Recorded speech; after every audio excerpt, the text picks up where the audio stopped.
Here's a stat for you. Since December 17th, there's not a single team in the entire NHL that's accumulated more points than the Montreal Canadiens. When their streak began, they were dead last in the East. They're now just 3 points out of a playoff spot. Bruce, we know Lion A's been solid. They've won 9 of 13 since he made his debut for the Habs. But what else is going on with Montreal right now? Well, I'm going to tell you, in the last 7 games, they've won 6 out of the last 7, but they've only allowed 13 goals in those 7 games. And that's the biggest difference to me, is they're not allowing any goals. I think they've settled their goaltending. Montembeault has played 6 out of those 7 games. Dobis has played 1, and he got a shutout. He's probably due for another one.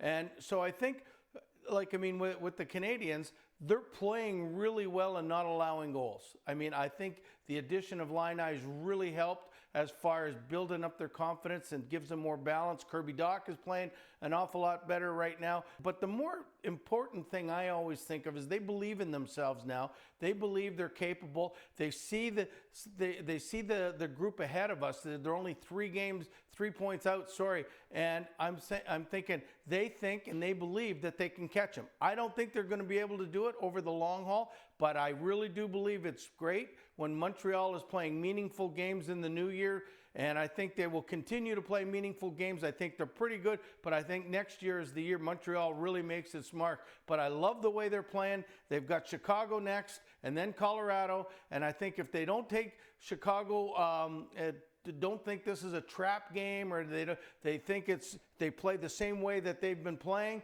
I think they could beat both of those teams and come home and really be hungry and ready for the new year. But you're not convinced that they're going to do a lot of damage this year. So what about the big picture? If you're running the Habs, would you be looking to battle every night for a shot at the playoffs, or would you rather see them accept their fate, tank, and get a better spot in the draft lottery?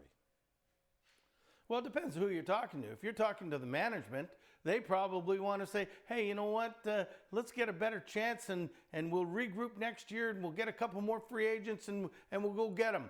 If you're a player or if you're the coach, all you want to do is win. And you feel, and as everybody else does, and then you talked about it, if you make the playoffs, anything can happen. So, I think the players and the coaches are all on that page. Management would say, hey, I don't know if we've got the team this year, but next year we will be ready to go. So I've always been a coach. I want to win. I want to make the playoffs. If anything can happen, then great. If not, at least you've given it your best shot. I would never, ever want to sit there and sell my team off in March when we have a chance to win. Excellent point. Next up, as you mentioned, for the Habs today with the Hawks, a team that hasn't won a game in the last 2 weeks.